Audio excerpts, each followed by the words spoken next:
Au cœur de l'Orissa, dans la jungle de Kanha, une des tribus les plus primitives de l'Inde, les Baïgas, un peuple de chasseurs-cueilleurs. Leur existence est aujourd'hui directement menacée par le projet d'extension d'un des plus grands parcs naturels du pays.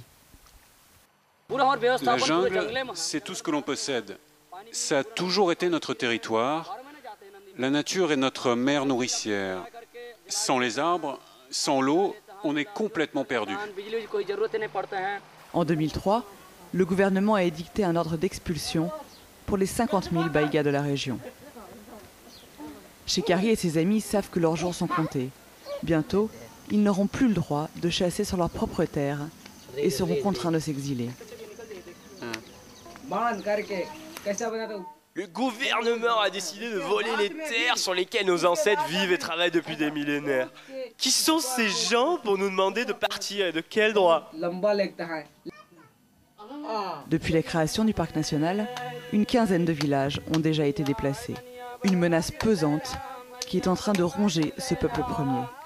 L'alcool commence à faire des ravages. Pourtant, la mobilisation continue. Tous les mois, ils se rendent en délégation vers le chef du district pour lui rappeler que jamais ils ne partiront de leur forêt. Nous voulons voir le chef pour être sûr qu'il lise notre pétition. Nous sommes menacés d'expulsion, ça ne peut plus durer.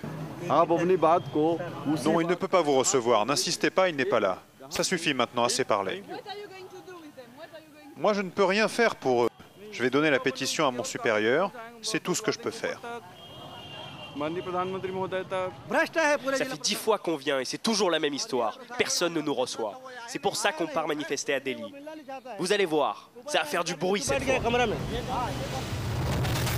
Dans le train, une quarantaine de familles qui toutes, pour la première fois, vont quitter leur village pour la marche des 100 terres. J'ai 50 ans et je n'avais encore jamais pris le train. Là, je le fais pour la survie de notre communauté. Dans 36 heures, les Baïgas rejoindront le lieu de rassemblement. 25 000 personnes, venues des 4 coins de l'Inde, se sont donné rendez-vous pour une marche pacifique qui les mèneront dans un mois à la capitale. Les oubliés du miracle indien ont décidé de se faire entendre. Ils ne lâcheront rien. Nous manifesterons jusqu'au bout. Rendez-nous nos terres. Ouvrez les yeux, ouvrez les yeux.